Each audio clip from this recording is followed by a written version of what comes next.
বিসমিল্লাহির রহমানির রহিম। আসসালামু আলাইকুম রহমতুল্লাহ। সুপ্রিয় সপ্তম শ্রেণীর শিক্ষার্থীরা, আশা করি তোমরা আল্লাহর অশেষ রহমতে অনেক অনেক ভালো আছো। আজকে আমরা আলোচনা করব তোমাদের গণিত বইয়ের প্রথম অধ্যায়ের অনুশীলনী 1.2-এর যে প্রশ্নগুলো আছে, আমরা এই ভিডিওর মাধ্যমে সবগুলো প্রশ্ন সমাধান করার চেষ্টা করব ইনশাল্লাহ।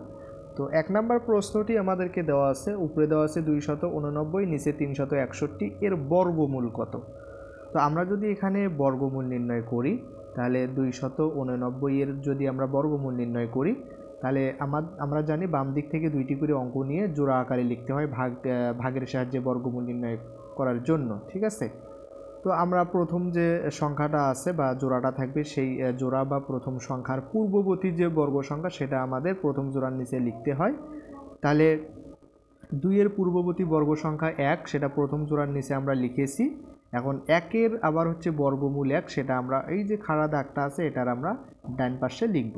ঠিক আছে, তো 2-এর থেকে 1 বাদ দিলে 1, পরবর্তী জোড়া আমরা এখানে লিখেছি। এখন এই যে বর্গমূল 1টা পাইলাম, এটাকে আমরা 2 দ্বারা গুণ করব। তাহলে 1-এর দ্বিগুণ হচ্ছে 2, সেই 2টা আমরা এখানে লিখব। লেখার পরে এখানে একটা অঙ্ক যেন আমরা লিখতে পারি সেই জায়গাটা রাখবো। ঠিক আছে, তো এখানে যদি এখন আমরা 7 বসাই, এখন এই 7 দ্বারা আমরা যদি পুরো যে 27 আছে 27কে যদি গুণন করি তাহলে 189 হয়। তো এখানে যে সংখ্যাটা নেব সেই সংখ্যাটা আবার এখানেও নিতে হবে। তার মানে আমরা 289 এর বর্গমূল পাইলাম হচ্ছে 17। সেমভাবে যদি 361-র বর্গমূল নির্ণয় করি, তাহলে আমরা এখানে জোড়া আকারে লিখেছি 3-এর পূর্ববর্তী বর্গ সংখ্যা 1, 3-এর থেকে 1 বাদ দিলে 2, এই বর্গমূলটা আবার এখানে লিখতে হবে। এটাকে 2 দ্বারা গুণ করলে তাহলে 2 হয়। এখন এখানে এমন একটা অঙ্ক বসাবো যেই অঙ্কটা দ্বারা এই পুরো সংখ্যাটাকে গুণ করলে এই 261 সমান অথবা কাছাকাছি হবে। তো আমরা যদি এখানে 9 বসাই, 9 দ্বারা যদি 29কে গুণন করি তাহলে 261 হয়। সেই 9টা আবার এখানেও বর্গমূলেও বসাতে হবে। তাহলে 361-র আমরা বর্গমূল পাইলাম হচ্ছে 19। ঠিক আছে, তাহলে আমাদের অ্যান্সার হবে খ নাম্বারটা, অর্থাৎ 17/19। তো আশা করি আপনারা বুঝতে পেরেছেন। এখন আমরা যে 2 নাম্বার প্রশ্নটা আছে আমরা একটু সেটা দেখি। তো 2 নাম্বার প্রশ্নে আমাদেরকে এখানে দেওয়া আছে 1.1025 এর বর্গমূল কত। এখানে আমাদেরকে 4টা অপশন দেওয়া আছে। তো আমরা সেমভাবে যদি বর্গমূল নির্ণয় করার চেষ্টা করি, তাহলে প্রথমত আমরা জোড়া আকারে লিখব এভাবে। তাহলে আমাদের যে 1 আছে, তো 1-এর পূর্ববর্তী বর্গ সংখ্যা 1, আবার বর্গমূল আমরা এখানে 1 লিখব। তাহলে 1 থেকে 1 বাদ দিলে 0, তাহলে 0 লেখার প্রয়োজন নাই। তো যেহেতু আমরা এখন দশমিকের কাজ করব, এই কারণে আমরা বর্গমূলে একটা দশমিক চিহ্ন দেব। তো পরবর্তী জোড়া আমরা 10 নামালাম। তো নামানোর কারণে আমরা এখানে যে বর্গমূলটা পাইছিলাম 1কে যদি 2 দ্বারা গুণ করি তাহলে এখানে 2 হয়। তো এখন দেখেন, মনে করেন এখানে 0 আছে, এই দুটা মনে করেন নাই, তাহলে 2 এর পরে যদি আমরা 1ও বসাই তাহলে 21 হয়। ঠিক আছে, তো 21কে 1 দ্বারা গুণ করলে 21 হবে। তো এখানে থাকে হচ্ছে আমরা একটা জোড়া নামানোর কারণে 10। তো তাহলে আমরা দেখতে পারতেছি 10-এর ভিতরে 21 যাচ্ছে না। তো তার কারণে আমরা কি করব, পরবর্তী আরও একটা জোড়া নেব। ঠিক আছে, যেহেতু আছে তাহলে আমরা নামাইলাম। তো যেহেতু একসাথে 2টা জোড়া নামাইছি, তার কারণে আমরা বর্গমূলেও একটা 0 দেব, আবার এখানেও একটা 0 দেব। ঠিক আছে, এখন এই যে 1025, আমরা হচ্ছে 20-এর পরে এমন একটা অঙ্ক বসাবো যেই অঙ্কটা দ্বারা এখানে যে অঙ্কটা বসাবো সেটা বসানোর ফলে যে সংখ্যাটা হবে সেই পুরো সংখ্যাটাকে গুণ করলে যাতে 1025-এর সমান অথবা কাছাকাছি হয়। তো আমরা যদি এখানে 5 বসাই, 5 দ্বারা যদি এখন 205-কে গুণ করি তাহলে 1025 হয়। উপরেও আছে 1025। এখানে যেহেতু 5 নিয়েছি, আমরা বর্গমূলেও 5 নেব। তো এখান থেকে আমরা দেখতে পারতেছি 1025 থেকে 1025 বাদ দিলে 0, তার মানে আমাদের বর্গমূল হচ্ছে 1.05, অর্থাৎ গ নংটা অ্যান্সার। এখন দেখেন, আমরা যদি 3 নং যে আমাদের প্রশ্নটা দেওয়া আছে যে একটি মূলদ সংখ্যা হলো 0। 0 কি মূলদ সংখ্যা? হ্যাঁ, আমরা জানি অবশ্যই স্বাভাবিক সংখ্যাগুলো মূলদ সংখ্যা। তার ভিতরে যেহেতু 0 আছে, ঠিক আছে, পূর্ণ সংখ্যাগুলো হচ্ছে মূলদ সংখ্যা, যার ভিতরে 0 আছে তার মানে 0 হচ্ছে একটা মূলদ সংখ্যা, 5ও একটা মূলদ সংখ্যা। ঠিক আছে, এরপরে হচ্ছে 5/2, এটাও হচ্ছে একটা মূলদ সংখ্যা। অমূলদ সংখ্যা কোনগুলো? যেগুলো হচ্ছে অসীম অনাবৃত দশমিক সংখ্যা। আমরা অবশ্যই মনে রাখবো, অসীম অনাবৃত দশমিক ছাড়া যে সংখ্যাগুলোই আমরা পাবো, অসীম অনাবৃত মানে কি, দশমিকের পরে অসীম সংখ্যক অঙ্ক থাকবে যা আমরা গণনা করে শেষ করতে পারবো না, এবং দশমিকের পরে যে অঙ্কগুলো থাকবে এগুলো কোনো পুনরাবৃত্তি থাকবে না, অর্থাৎ এলোমেলো সংখ্যা থাকবে। ঠিক আছে, এ কারণে সেগুলোকে আমরা পি বা কিউ আকারে প্রকাশ করতে পারবো না। তার কারণে সেই সংখ্যা, আমরা যদি 5কে 2 দ্বারা ভাগ করি তাহলে 2.5 হবে, অর্থাৎ দশমিকের পরে শুধু 5 পাচ্ছি, তাই না? তো এখানে তো আমরা গণনা করতে পারতেছি, তার কারণে 5/2 হচ্ছে একটা মূলদ সংখ্যা, অর্থাৎ আমাদের অ্যান্সার হবে ঘ নাম্বার।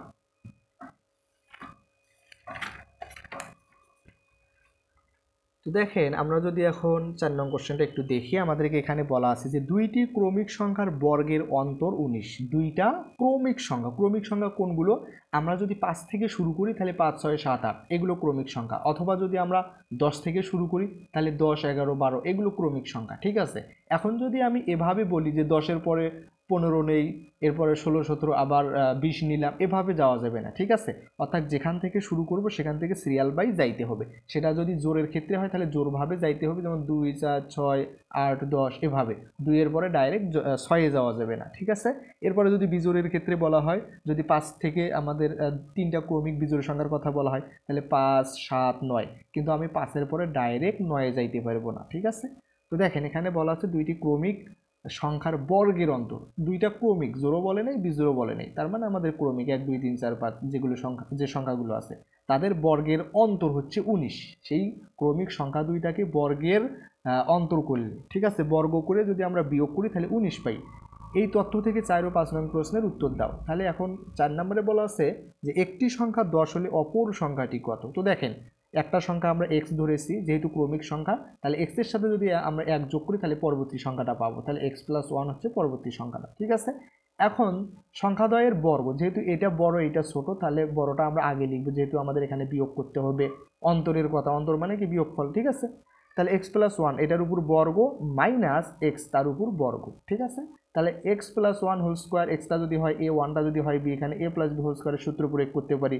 সূত্রটা হচ্ছে a square + 2ab + b square, আর এখানে হচ্ছে মাইনাস x স্কোয়ার। আশা করি তোমরা এই সূত্রটা অবশ্যই জানো। এখন এই যে x স্কোয়ারের সামনে প্লাস, এই x স্কোয়ারের সামনে মাইনাস, তাহলে x স্কোয়ার আর মাইনাস x স্কোয়ার বাদ যায়, 2x আর 1 গুণ করলে হবে 2x, আর এখানে 1 এর উপর স্কোয়ার করলে কত হবে? 1 হবে। তাহলে 2x + 1 = 19। ঠিক আছে, তো এখান থেকে আমরা দেখো 1টা যদি আমরা ওই পাশে নিয়ে যাই তাহলে 2x = এ পাশে প্লাস ও পাশে যায় মাইনাস, তাহলে আমরা 2x = পাচ্ছি হচ্ছে 19-এর থেকে 1 বাদ দিলে 18। তাহলে x = 2 আর x যেহেতু গুণন আকারে আছে, দুইটা ওই পাশে যায় ভাগ হবে, তাহলে 18কে 2 দ্বারা ভাগ করলে 9, তাহলে x এর মান হচ্ছে 9। ঠিক আছে, তাহলে একটা সংখ্যা যেহেতু আমাদেরকে বলাই আছে 10, যেহেতু বলাই আছে একটি সংখ্যা 10 হলে অপরটি কত, তাহলে অপরটি কত হবে? অবশ্যই 9 হবে। আচ্ছা, এখন আমাদেরকে আবার 5 নম্বরে বলা আছে যে সংখ্যা দুইটির বর্গের যোগফল কত।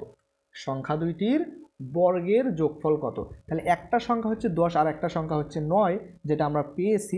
তাহলে 10-এর স্কোয়ার করলে হয় 100, 9-এর স্কোয়ার করলে হয় 81, তাহলে 100 আর 81 যোগ করলে হয় 181, তাহলে বর্গের যোগফল কত হবে? 181।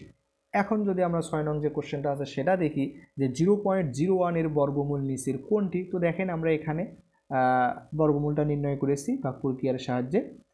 তাহলে যেহেতু আমরা দশমিকের পরে 0.01, তার কারণে আমরা দশমিক এখানে একটা দেব বর্গমূলে। এখন এই যে 0.01 মানে অর্থ হচ্ছে 1, তাহলে 1 এর পূর্ববর্তী বর্গ সংখ্যা কত? 1, তাহলে 1 এর বর্গমূল আবার হচ্ছে 1, তাহলে 1 থেকে 1 বাদ দিলে 0, তার মানে বর্গমূল হচ্ছে 0.1। ঠিক আছে, তাহলে 0.01 এর বর্গমূল হবে 0.1 অথবা 0.1। আশা করি আমরা বুঝতে পেরেছি। আচ্ছা, এখন যদি আমরা 7 নং যে কোশ্চেনটা আছে সেটা যদি একটু দেখি, এখানে বলা আছে যে কোনো সংখ্যার একক স্থানীয় অঙ্ক 2 বা 8 হলে তার বর্গ সংখ্যার একক স্থানীয় অঙ্কটি হবে 2, 4, 6, 8। ঠিক আছে, তো দেখো আমরা হচ্ছে একটা সংখ্যা নিচ্ছি 2। ঠিক আছে, তাহলে 2কে যদি আমরা বর্গ করি, এটা হচ্ছে একক স্থানীয় অঙ্কের জায়গায় আছে, তাহলে 2-এর স্কোয়ার করলে হয় 4। এরপরে যদি আমরা 8, যেহেতু 2 আর 8-এর কথা বলা আছে, যদি আমরা 8 নিই, 8টা হচ্ছে একক স্থানীয় অঙ্কে আছে, তাহলে 8-এর উপর স্কোয়ার করলে হয় 8 × 64। তার মানে দেখা যাচ্ছে 2 অথবা যদি 8 হয় তাহলে তার একক স্থানীয় অঙ্ক কত হয়? 4। এখানে একটাই অঙ্ক আছে ডিজিট, যেটা হচ্ছে একক স্থানীয় অঙ্কে আছে। এখানে দুইটা অঙ্ক, একটা 6 একটা 4। 4 হচ্ছে একক স্থানীয় অঙ্ক, 6 হচ্ছে দশক স্থানীয় অঙ্ক। তার মানে এখানে 4 একক স্থানীয় অঙ্ক, 4 এখানেও একক স্থানীয় অঙ্ক 4। তাহলে কি হবে? কোনো সংখ্যার একক স্থানীয় অঙ্ক 2 বা 8 হলে তার বর্গ সংখ্যার একক স্থানীয় অঙ্কটি হবে কত? অবশ্যই 4 হবে। আচ্ছা, আমরা যদি 8 নম্বর প্রশ্নটা দেখি, এখানে বলা আছে 3 × 7 × 5 × 7 × 3 কে কত দ্বারা গুণ বা ভাগ করলে পূর্ণবর্গ সংখ্যা হবে। আমরা অবশ্যই এই ধরনের প্রশ্নগুলো আমরা 1.1-এ আমরা দেখেছি, তাই না? তো অবশ্যই আশা করি তোমাদের মনে আছে। তো এখানে আমরা দেখব যে আসলে আমাদেরকে যে মৌলিক উৎপাদকগুলো দেওয়া আছে, ঠিক আছে, এই মৌলিক উৎপাদকগুলোর ভিতরে কোন মৌলিক উৎপাদকটা হচ্ছে জোড়াবিহীন। তো আমরা এখানে দেখতে পাচ্ছি যে 3 গুণন 3, যেহেতু দুইটা 3 আছে, 7 গুণন 7 গুণন 5, অর্থাৎ 5 হচ্ছে জোড়াবিহীন। তার মানে আমরা বলতেই পারি আমরা যদি 5 দ্বারা কি করি, গুণ অথবা ভাগ করি, তাহলে এই যে পুরো যে সংখ্যাটা, এটা গুণ করলে যে সংখ্যাটা হবে, এটা কি হবে, অবশ্যই পূর্ণবর্গ সংখ্যা হবে। ঠিক আছে। আচ্ছা, এখন দেখেন আমরা যদি 9 নাম্বার প্রশ্নটা একটু দেখি, যে নিচের কোনটি অমূলদ সংখ্যা। এখানে 9কে যদি আমরা রুট করি 3 পাই, যা মূলদ সংখ্যা। 16কে রুট করলে 4 পাই, যা মূলদ সংখ্যা। 25কে রুট করলে 5 পাই, যা মূলদ সংখ্যা। √2কে যদি আমরা রুট করি, তাহলে আমরা দেখব যে দশমিকের পরে অসীম অনাবৃত সংখ্যা আসবে। ঠিক আছে, তার কারণে আমরা বলতেই পারি √2 হচ্ছে একটা অমূলদ সংখ্যা, অথবা পূর্ণবর্গ নয় এমন সংখ্যার বর্গমূল হচ্ছে অমূলদ সংখ্যা। ঠিক আছে। এখন দেখেন আমাদের 10 নম্বর প্রশ্ন। এখানে বলা আছে যে একজন কৃষক বাগান করার জন্য 595টি চারা গাছ কিনে আনেন, প্রত্যেকটি চারা গাছের মূল্য 12 টাকা। তাহলে একজন কৃষক বাগান করার জন্য 595টা চারা গাছ আনে, তাহলে একটা চারা গাছের মূল্য 12 টাকা। এখন ক নাম্বারে বলা আছে চারা গাছগুলো কিনতে তার কত খরচ হয়েছে। একটা চারা গাছের মূল্য 12 টাকা, তাহলে 595টা চারা গাছের মূল্য কত হবে। তো দেখেন সমাধান, একটা চারা গাছের মূল্য 12 টাকা, অতএব 595টা, একটার মূল্য যদি 12 টাকা হয়, তাহলে 595টার মূল্য কি অনেক বেশি হবে, তার কারণে গুণ করতে হবে। তাহলে 12 গুণন 595, তো আমরা যদি গুণন করি পাই হচ্ছে 7140 টাকা। ঠিক আছে, তাহলে চারা গাছগুলো কিনতে তার কত খরচ হবে, 7140 টাকা। তো এখন আমরা যদি একটু খ নং কোশ্চেনটা দেখি, তো দেখেন আমাদেরকে এখানে কি বলা আছে, যে বাগানে প্রত্যেক সারিতে সমান সংখ্যক গাছ লাগানোর পর কয়টি চারা গাছ অবশিষ্ট থাকবে। তার মানে আমাদের যে চারা গাছের সংখ্যা দেওয়া আছে সেটার কি করতে হবে, বর্গমূল নির্ণয় করতে হবে। কি বলছে, বাগানে প্রত্যেক সারিতে সেটা হচ্ছে দৈর্ঘ্য বরাবর অথবা প্রস্থ বরাবর, তাহলে প্রত্যেক সারিতে সমান সংখ্যক গাছ লাগানোর পর কয়টি চারা গাছ অবশিষ্ট থাকবে। তাহলে দেখেন এখানে 595 আমরা বর্গমূল যদি নির্ণয় করি, তাহলে 5-এর পূর্ববর্তী বর্গ সংখ্যা 4, 4-এর আবার বর্গমূল 2, 5 থেকে 4 বাদ দিলে 1, পরবর্তী জোড়া 95 নামাবো। এখন হচ্ছে এই 2-এর দ্বিগুণ, 2কে 2 দ্বারা গুণ করলে হবে 4। এখন 4-এর পরে যদি আমরা 4 নেই, সেই এখন পুরো 44কে যদি 4 দ্বারা গুণ করি, ঠিক আছে, তাহলে কত হয়, 176 হয়। এখানে যেহেতু 4 নিয়েছি, এখানেও 4 নেব। যদি এখানে 5 নিতাম, তাহলে দেখা যাচ্ছে 195-এর চাইতে বড় হয়ে যায়। তার কারণে আমরা হয় 195-এর সমান অথবা 195-এর কাছাকাছি, ঠিক আছে, ছোট অথবা সমান নেব। তো এখানে দেখা যাচ্ছে হচ্ছে 19 অবশিষ্ট থাকে, তার মানে 19টি চারা গাছ অবশিষ্ট থাকবে। ঠিক আছে। আচ্ছা দেখেন, এরপরে হচ্ছে আমাদের যে গ নং কোশ্চেনটা আছে, তো এখানে আমাদেরকে বলা আছে খরচের টাকার সংখ্যা ও চারা গাছের সংখ্যার বিয়োগফলের সাথে, খরচের টাকার সংখ্যা ও চারা গাছের সংখ্যার বিয়োগফলের সাথে কোন ক্ষুদ্রতম সংখ্যা যোগ করলে যোগফল একটি পূর্ণবর্গ সংখ্যা হবে। তো দেখেন আমরা ক হতে পাই মোট খরচ 7140 টাকা, চারা গাছের সংখ্যা 595টি, তাহলে বিয়োগফল 7140 থেকে 595 বিয়োগ করলে 6545 পাই। ঠিক আছে, তো আশা করি তোমরা অবশ্যই বিয়োগফল এগুলো পারো। তো আমরা এখন হচ্ছে 6545-এর যদি বর্গমূল নির্ণয় করি, তাহলে আমরা এখান থেকে দেখতে পারতেছি জোড়া আকারে যদি লিখি, তাহলে 65-এর পূর্ববর্তী বর্গ সংখ্যা 64, 64-এর বর্গমূল 8। ঠিক আছে, তো আমরা যদি এখন 5 থেকে 4 বাদ দিই 1, 6 6 মিলে গেলে 0, বাম পাশে 0 বসে না। এখন 8কে 2 দ্বারা গুণ করলে 16। ঠিক আছে, এখন পরবর্তী আমরা যে জোড়া সেটা নামাবো, তাহলে 145। তো আমরা যদি এখন 16-র পরে 1 বসাই, তাহলে কত হয়, 161 হয়। ঠিক আছে, তো এখানে আছে 145, তার মানে কি ভাগ যাচ্ছে না, তাই না। তো আমরা তার কারণে এখানে কি করব, অর্থাৎ তারপরে তাহলে আমরা কি করব, এখানে একটা শূন্য নেব, এখানে একটা শূন্য নেব। ঠিক আছে, আবার এখানে সেই শূন্য বসে আমরা 145 থেকে শূন্য বিয়োগ করলে কত হবে, 145-এই হবে। তো দেখো আমরা এখান থেকে বর্গমূল তাহলে কত পাইলাম, 80, আর হচ্ছে দেখা যাচ্ছে অবশিষ্ট থাকে হচ্ছে 145। তো দেখেন, আচ্ছা যেহেতু ভাগশেষ, এটা কিন্তু যেহেতু চিহ্ন, ঠিক আছে, যেহেতু ভাগশেষ 145, তাই 6545 সংখ্যাটি পূর্ণবর্গ নয়, যেহেতু অবশিষ্ট আছে, তাই না। তো এখন 81-এর বর্গ সংখ্যা, যেহেতু আমরা 80 বর্গ সংখ্যা বের করেছি, 80 বর্গমূল বের করেছি, ঠিক আছে, বর্গমূল বের করার পর দেখা গেল 145 অবশিষ্ট থাকে। তো তো তার কারণে আমরা কি করব 81 এর বর্গ সংখ্যা বের করব। তাহলে 81 এর বর্গ সংখ্যা কত হবে 6561। তাহলে এখন ক্ষুদ্রতম সংখ্যাটা কত হবে এই 6561 থেকে আমাদের যে সংখ্যাটা দেওয়া ছিল 6545 সেটা যদি আমরা বিয়োগ করি তাহলে দেখা যাচ্ছে 16। তার মানে এই যে 16 যদি আমরা যোগ করি তাহলে যোগফল অবশ্যই কি হবে পূর্ণবর্গ সংখ্যা হবে। ঠিক আছে, আশা করি আমরা বুঝতে পেরেছি। তো এখন আমরা দেখব হচ্ছে পরবর্তী যে 11 নম্বর প্রশ্ন সেগুলো।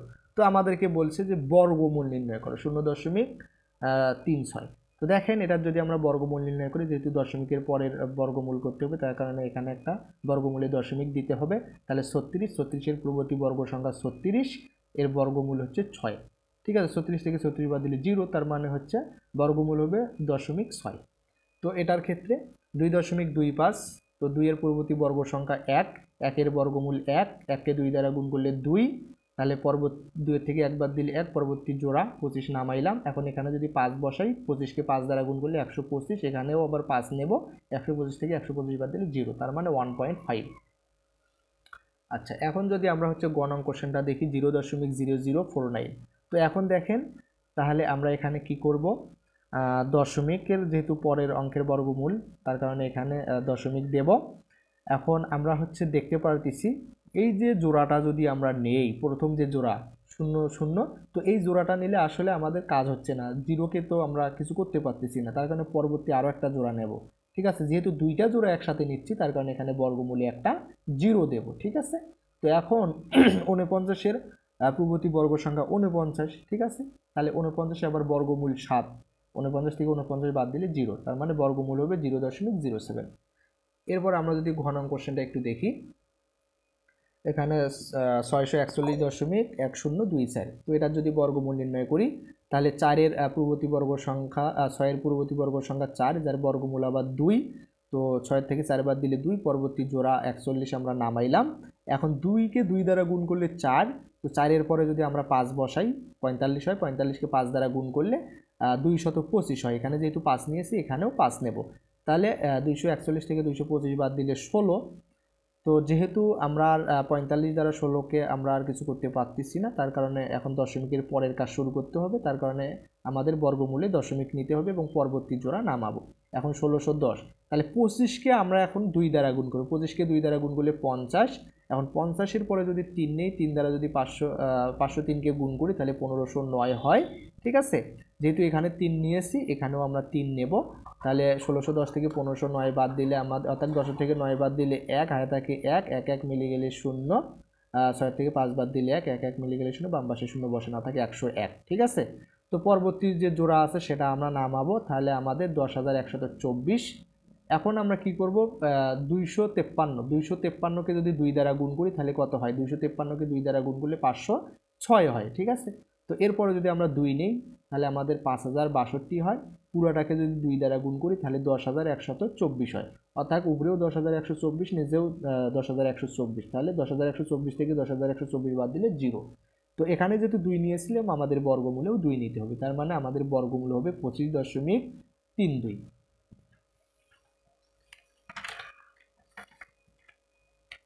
আচ্ছা, এরপরে আমরা যদি 11-র নম্বর প্রশ্নটা একটু দেখি, তো এখানে হচ্ছে 0.000576। তো আমরা যদি বর্গমূল নির্ণয় করি, তো যেহেতু আমরা হচ্ছে দশমিকের পরের অঙ্কের বর্গমূল করা লাগতেছে, দশমিকের আগে কোনো পূর্ণ সংখ্যা নাই, তার কারণে এখানে দশমিক দেব বর্গমূলে। তো আমরা যদি এই 00 যে জোড়াটা আছে সেটা যদি নেই তাহলে আমরা ওখানে কিছু করতে পারতেছি না, তার পরবর্তী যে জোড়া 05 সেটাও আমাদেরকে নিতে হয়, অর্থাৎ একসঙ্গে যেহেতু দুইটা জোড়া নিচ্ছি তার কারণে আমরা এখানে একটা বর্গমূলে 0 দেব। ঠিক আছে, তো এখন দেখেন 5-এর পূর্ববর্তী বর্গ সংখ্যা 4, 4-এর বর্গমূল হচ্ছে 2, 5 থেকে 4 বাদ দিলে 1। ঠিক আছে, পরবর্তী জোড়া 76 আমরা নামাবো। এখন 2কে যদি আমরা 2 দ্বারা গুণ করি তাহলে কত হবে, 4 হবে। 4-এর পরে যদি আমরা 4 নেই তাহলে 44, 44কে 4 দ্বারা গুণ করলে 176 হয়। এখানে যেহেতু 4 নিয়েছিলাম এখানেও 4 নেব। ঠিক আছে, 176 থেকে 176 বাদ দিলে 0, তার মানে আমাদের বর্গমূল হবে 0.024। আচ্ছা, এখন আমরা যদি 4 নং কোশ্চেনটা একটু দেখি, তো এখানে দেওয়া আছে 144.8412225। তো এটার যদি আমরা বর্গমূল নির্ণয় করি, তো দেখেন তো প্রথমত আমরা হচ্ছে দশমিকের যে বাম পাশের অঙ্কগুলো আছে অর্থাৎ পূর্ণ সংখ্যা আছে, আমরা পূর্ণ সংখ্যার বর্গমূল নির্ণয় করব।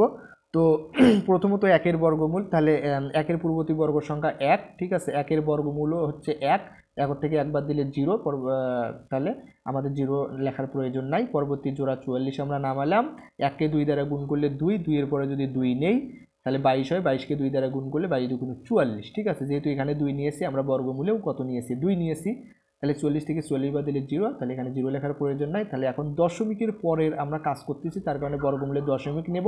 এখানে 84 নিলাম জোড়া, তো আমরা দেখতে পারতেছি যদি 84 নেই তাহলে এখানে আবার আমাদের কত, 12, 12কে যদি আমরা 2 দ্বারা গুণ করি 12 দুগুণ 24, তো 24-এর পরে যদি আমরা 1ও নেই তাহলে 241 হয়, ঠিক আছে। কিন্তু আমাদের এখানে শুধু 84, তার কারণে আমরা পরবর্তী যে 12 জোড়া সেই জোড়াটাও আমরা নেব।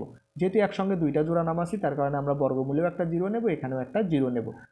এখন যদি আমরা 240-এর পরে 3 বসাই, আবার 2403-কে যদি 3 দ্বারা গুণন করি তাহলে 7209 হয়। তো বিয়োগ করলে আমাদের আসলে কত আসে, এখানে যেহেতু 3 নিয়েছিলাম আমরা বর্গমূলেও কি নেব, 3 নেব। তাহলে 12 থেকে 9 বাদ দিলে 3, হাতে থাকে 1, 1 1 মিলে গেলে 0, 4 থেকে 2 বাদ দিলে 2, 8 থেকে 7 বাদ দিলে 1, ঠিক আছে। তো পরবর্তী জোড়া আমরা 25 নামাইলাম। এখন হচ্ছে 1203, ঠিক আছে। 1203-কে যদি 2 দ্বারা গুণ করি তাহলে আমাদের কত হয়, 2406, ঠিক আছে, 2406। এরপরে যদি আমরা 5 বসাই, এখন পুরাটাকে যদি 5 দ্বারা গুণ করি তাহলে 12325 হয়, যা উপরেও আছে, তার মানে বিয়োগ করলে 0। এখানে যেহেতু 5 নিয়েছিলাম এখানেও আমরা বর্গমূলে 5 নেব, তার কারণে আমাদের বর্গমূলটা তাহলে কত হবে, 12.035। আশা করি আমরা বুঝতে পেরেছি। এরপরে আমাদের যে 12 নম্বরের প্রশ্নগুলো আছে আমরা সেগুলো সমাধান করি। দেখো এখানে বলা আছে 2 দশমিক স্থান পর্যন্ত বর্গমূল নির্ণয় করো, কি মূল বর্গমূল নির্ণয় করতে হবে। তো 2 দশমিক স্থান পর্যন্ত বর্গমূল নির্ণয় করতে যদি বলা হয় তো আমরা 3 দশমিক স্থান পর্যন্ত বর্গমূল নির্ণয় করব। যদি 3 দশমিক স্থান পর্যন্ত বর্গমূল নির্ণয় করতে বলা হয় তাহলে আমরা 4 দশমিক স্থান পর্যন্ত বর্গমূল নির্ণয় করব।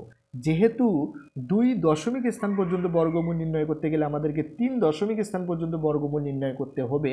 কেন নির্ণয় করতে হবে আমরা সেটা পরে বলতেছি। তো 3 দশমিক স্থান পর্যন্ত বর্গমূল নির্ণয় করার জন্য আমাদেরকে দশমিকের পরে 3 জোড়া ডিজিট থাকতে হবে, ঠিক আছে। 3 জোড়া কি থাকবে, কি থাকতে হবে, অঙ্ক থাকতে হবে বা সংখ্যা থাকতে হবে।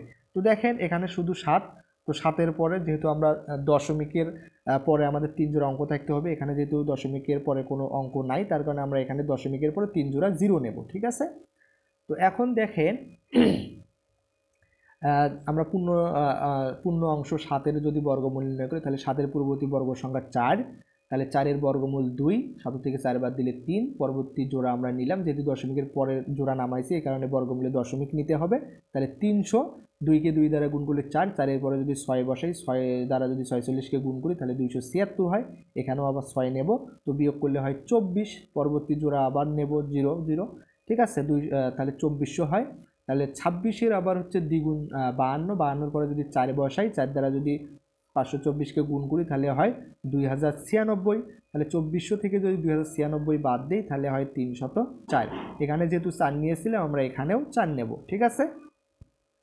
এরপরে আমরা এখন কি করব, পরবর্তী তাহলে আমরা জোড়া তো নামালাম, তাহলে আমরা যখন হচ্ছে তাহলে এখানে 304, তাহলে আমরা পরবর্তী জোড়া নামালাম, এখন আমাদের কত হলো 30,400। তো আমরা এখানে 264-কে 2 দ্বারা গুণ করব, গুণ করলে যেটা হবে 528, সেটা আমরা এখানে নেব। এরপরে যদি 5 বসাই, 5 দ্বারা যদি পুরাটাকে গুণ করি তাহলে হয় আমাদের কত 26,425। কিন্তু এখানে যদি আমরা 6 নিতাম তাহলে আমাদের 30,000 বেশি হয়ে যেত, কিন্তু বেশি তো নেওয়া যাবে না, তাই না। তাহলে আমরা যদি এখন বিয়োগ করি তাহলে 3,975 থাকে, আর এখানে যেহেতু 5 নিয়েছিলাম আমাদের বর্গমূলেও 5 নিতে হবে, ঠিক আছে। আশা করি আমরা বুঝতে পেরেছি। তাহলে এটাই হচ্ছে আমাদের প্রদত্ত বর্গমূল 2.645। তো এখন যদি আমরা আচ্ছা এখানে দেখেন 2.645, এটা আমরা 3 দশমিক স্থান পর্যন্ত বর্গমূল নির্ণয় করলাম, কিন্তু আমাদেরকে বলছে 2 দশমিক স্থান পর্যন্ত বর্গমূল নির্ণয় করার জন্য। তো আমরা কি করব, এই যে বর্গমূল নির্ণয় করার পর আমাদের যে দশমিকের পরে 3 নাম্বার যে ডিজিটটা আছে এই ডিজিটটা আমরা দেখব হচ্ছে 0 1 2, অর্থাৎ 0 এবং 1 থেকে 4 পর্যন্ত কিনা। যেহেতু 0 থেকে 0 1 2 3 4 হয় তাহলে পূর্বের অঙ্কের সাথে 1 যোগ হবে না, যদি দেখা যায় যে 5 6 7 8 বা 9 হয় তাহলে আমাদের পূর্বের যে অঙ্ক তার সাথে 1 যোগ হবে, যেহেতু এখানে 5 তাহলে পূর্বের অঙ্ক যে 4 তার সাথে 1 যোগ হবে।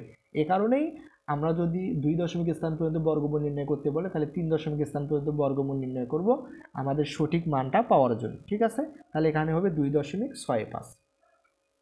তো এটার যদি আমরা বর্গমূল নির্ণয় করি, খ নাম্বার যে আমাদের প্রশ্নটা আছে, ঠিক আছে, 23.24। তো দেখেন তাহলে আমরা কি করব, দশমিকের পরে 3 জোড়া অঙ্ক নিতে হবে। তাহলে এখানে 1 জোড়া অঙ্ক আমাদেরকে দেওয়াই আছে প্রশ্নে, তাহলে আরও 2 জোড়া নিতে হবে, এই কারণে 2 জোড়া 0 নেব। ঠিক আছে, তো তাহলে 23-এর পূর্ববর্তী বর্গ সংখ্যা 16, 16-র বর্গমূল 4, তাহলে 23 থেকে 16 বাদ দিলে 7, পরবর্তী জোড়া নামালাম, যেহেতু দশমিকের পরের কাজ করতে হবে এই কারণে এখানে বর্গমূলে দশমিক নিতে হবে। তাহলে 4-এর দ্বিগুণ হচ্ছে 8, 8-এর পরে যদি 8 বসাই, 8 দ্বারা যদি 88-কে গুণ করি 704 হয়, তাহলে 724 থেকে 704 বাদ দিলে 20, তাহলে এখানে যেহেতু 8 নিয়েছিলাম বর্গমূলেও 8 নেব। তাহলে আমরা পরবর্তী জোড়া আবার নামালাম, তাহলে আমাদের কত হলো 2000। তাহলে 48-এর এখন দ্বিগুণ নিতে হবে 96, 96-এর পরে যদি 2 বসাই, 2 দ্বারা যদি আবার 962-কে গুণ করি তাহলে 1924 হয়। এখানে যেহেতু 2 নিয়েছি বর্গমূলেও 2 নিতে হবে, 2000 থেকে 1924 বাদ দিলে 76, পরবর্তী জোড়া নামাইলাম। তাহলে এখন আমরা কি করব, আচ্ছা তাহলে আমাদের এখানে কত হলো 7600। এখন এই যে 482 যে সংখ্যাটা আছে এটা পুরোটার আবার দ্বিগুণ নিতে হবে এখানে, তাহলে 964। ঠিক আছে, তো 964 পরে যদি আমরা একও নেই তাহলে 9641 হয়, কিন্তু এখানে আছে 7600, এখানে হচ্ছে 9600 হয়। তার কারণে আমরা দেখতে পারতেছি এটার ভিতরে যাচ্ছে না, তার কারণে আমরা 1 নেব না, এখানে একটা 0 নেব, এখানে একটা 0 নেব। ঠিক আছে, আবার এখানে 0 বসে এটা বিয়োগ করব, তাহলে বিয়োগ করে এটাই আসলে হবে। তো দেখেন এই কাজটা আমাদেরকে অবশ্যই করতে হবে। তাহলে এখানে আমরা বর্গমূল আসলে কত পাইলাম, 4.820। ঠিক আছে, তাহলে 2 দশমিক স্থান পর্যন্ত আসন্ন মান, আচ্ছা এখানে আমাদের হবে হচ্ছে, আচ্ছা আমাদেরকে বর্গমূল না আসন্ন মান নির্ণয় করতে বলা হয়েছে। তো দেখেন এখানে যেহেতু 4.82, তারপরে হচ্ছে যেহেতু 2 দশমিক স্থান পর্যন্ত নির্ণয় করতে হবে, কিন্তু পরের অঙ্কটা হচ্ছে আমাদের কত 0। তো 0 1 2 3 4 হলে আমরা জানি পূর্বের অঙ্কের সাথে 1 যোগ হবে না, তার কারণে আমাদের বর্গমূল হবে 4.82। ঠিক আছে, তো আমরা যদি এখন গ নাম্বারের যে কোশ্চেনটা আছে সেটা যদি একটু দেখি, তো দেখেন এখানে দেওয়া আছে 0.36, 0.036, তাহলে পরবর্তীতে আমাদের আরও 3টা অঙ্ক নিয়ে আমাদের 3 জোড়া মিল করতে হবে। তাহলে আমরা হচ্ছে দশমিকের পরের অঙ্ক যেহেতু কাজ করতে হবে, আমাদের এখানে কোনো পূর্ণ সংখ্যা নেই, তার কারণে বর্গমূলে দশমিক দিতে হবে। তাহলে 3-এর পূর্ববর্তী বর্গ সংখ্যা 1, যার বর্গমূলও 1, তাহলে 3 থেকে 1 বাদ দিলে 2, পরবর্তী জোড়া 60 আমরা নামাবো, তাহলে 260 হয়। ঠিক আছে, এখন আমরা তাহলে কি করব, এই যে 1-এর দ্বিগুণ নেব হচ্ছে আমরা 2, 2-এর পরে যদি 8 বসাই তাহলে 28 হয়, 28-কে 8 দ্বারা গুণ করলে 224 হয়, 260 থেকে 224 বাদ দিলে 36। ঠিক আছে, এখানে যেহেতু 8 নিয়েছি এখানেও 8 নিতে হবে, তাহলে 18-র দ্বিগুণ হচ্ছে 36, কারণ 36-এর পরে আমরা এখানে পরবর্তী জোড়া নামাইছি। এখন 36-এর পরে যদি 9 নেই, 9 নিয়ে যে পুরো সংখ্যা 369, 69-কে যদি 9 দ্বারা গুণ করি তাহলে 3321 হয়। তো 3600 থেকে যদি আমরা 3321 বাদ দিই তাহলে 279 হয়। ঠিক আছে, তো এখানে যেহেতু 9 নিয়েছি আমাদের এখানেও কি নিতে হবে, 9 নিতে হবে। তো যেহেতু আমাদের দশমিকের পরে 3টা অঙ্ক হয়ে গেছে, তাই না, তো এখন দেখতেই পাচ্ছি যে দশমিকের 3 না, যেহেতু 2 দশমিক স্থান পর্যন্ত বর্গমূল নির্ণয় করতে হবে, তার পরের অঙ্কটা 5 6 7 8 বা 9 এর মধ্যে আছে, তার কারণে পূর্বের অঙ্ক যে 8 তার সাথে 1 যোগ করতে হবে, তাহলে 8-এর সাথে 1 যোগ করলে 9, তাহলে 1.19, তাহলে আমাদের বর্গমূল হবে 0.19, যাকে আমরা আসন্ন মানও বলতে পারি। ঠিক আছে, আচ্ছা এখন আমরা 13 নাম্বার যে প্রশ্নগুলো আছে আমরা সেগুলো সমাধান করব। তো 13 নাম্বার আমাদেরকে বলা হচ্ছে নিচের ভগ্নাংশগুলোর বর্গমূল নির্ণয় করো। তো ভগ্নাংশের বর্গমূল, ঠিক আছে, তো বর্গমূল নির্ণয় করতে গেলে আমাদেরকে বর্গমূল চিহ্ন দিতে হবে। ক নাম্বারে দেওয়া আছে 1/64, তাহলে বর্গমূল চিহ্ন দিলাম। তো 1-এর বর্গমূল করলে 1 হবে, 64-র বর্গমূল করলে 8 হবে, তার মানে 1/8। খ নাম্বারের ক্ষেত্রে 49/121, তো আমরা বর্গমূল চিহ্ন দিলাম, 49-এর বর্গমূল 7 আর 121-এর বর্গমূল হচ্ছে 11। ঠিক আছে, তো এটাকে আমরা এভাবেও একটু লিখতে পারবো, বর্গমূলটা হচ্ছে 49-এর উপরেও দিছি, 121-এর উপরেও দিয়েছি। ঠিক আছে, এটাও দেওয়া যাবে। আচ্ছা এখন দেখেন এখানে আমাদেরকে একটা মিশ্র ভগ্নাংশ দেওয়া আছে, তো এটার বর্গমূল নির্ণয় করার জন্য এটাকে আমরা আগে অপরকৃত ভগ্নাংশে রূপান্তর করব, অর্থাৎ 11 আর হচ্ছে 144 গুণ করব, গুণ করে যা হবে তার সাথে 97 যোগ করব, যোগ করলে পুরাটা যা হবে সেটা হলে উপরে আর নিচে যে 144 সেই 144এই থাকবে। তো এটার যদি আমরা বর্গমূল নির্ণয় করি তাহলে 1681 এটাকে লেখা যায় 41 তার উপর স্কোয়ার, অর্থাৎ 41 এর উপর স্কোয়ার মানে দুইটা 41 গুণন আকারে আছে, দুইটা 41 গুণন করলে আসলে 1681 হয়।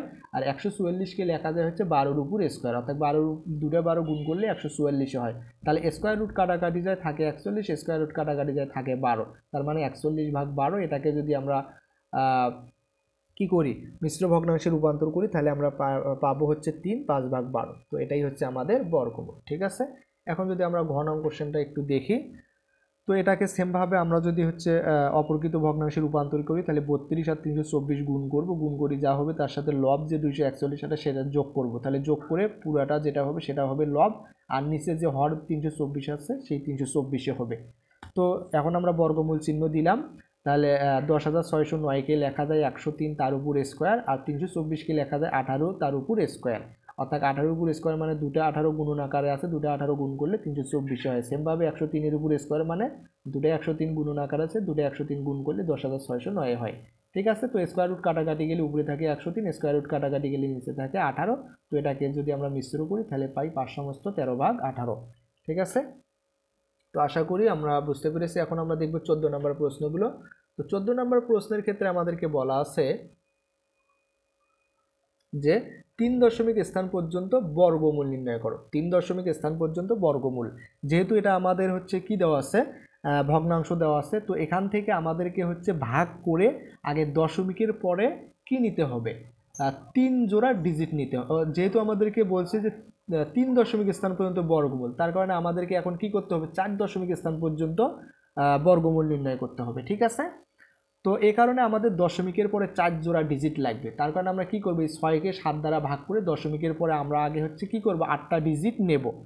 6কে 7 দ্বারা ভাগ করে দশমিকের পরে আগে যতক্ষণ পর্যন্ত 8টা ডিজিট হয় নাই ততক্ষণ পর্যন্ত আমরা ভাগ করতেই থাকবো। ঠিক আছে, তো আমরা হচ্ছে যেহেতু 6কে 7 দ্বারা ভাগ যায় না তার কারণে এখানে একটা 0 নিছি, এখানে দশমিক নিছি, কারণ এখানে যেহেতু 0 নিছি তার কারণে এখানে দশমিক নিতে হবে। তো 60কে যদি 7 দ্বারা ভাগ করি তাহলে 8, 27 56।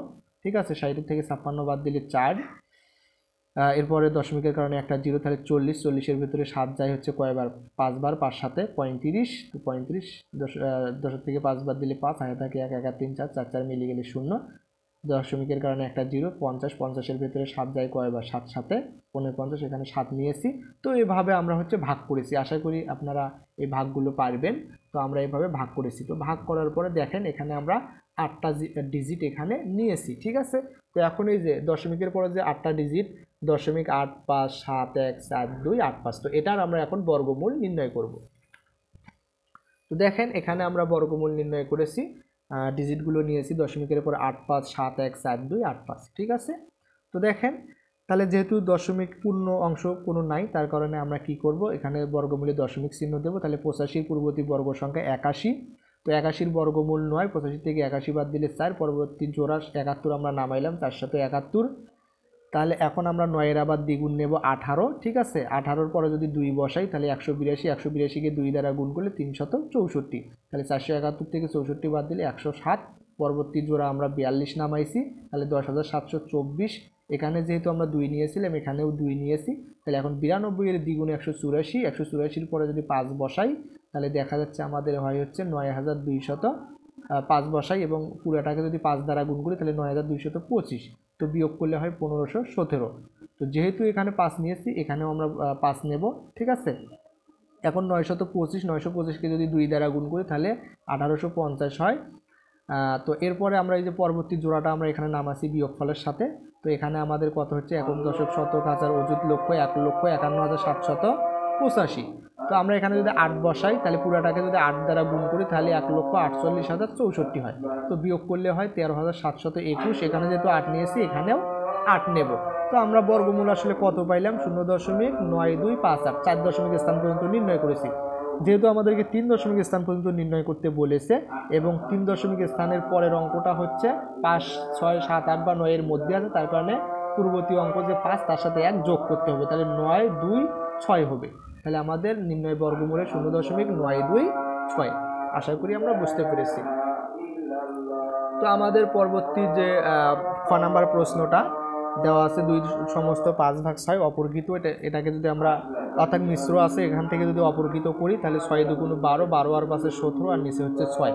এখন 17কে যদি 6 দ্বারা ভাগ করি, আশা করি তোমরা ভাগ পারো। তো 17কে 6 দ্বারা ভাগ করলে 2 বার যায়, 17 থেকে 12 বাদ দিলে 5।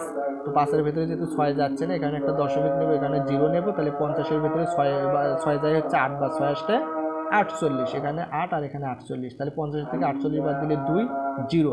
এখন 20-এর ভিতরে আবার 6 কয়বার যায়, 3 6 18, 3 বার যায়।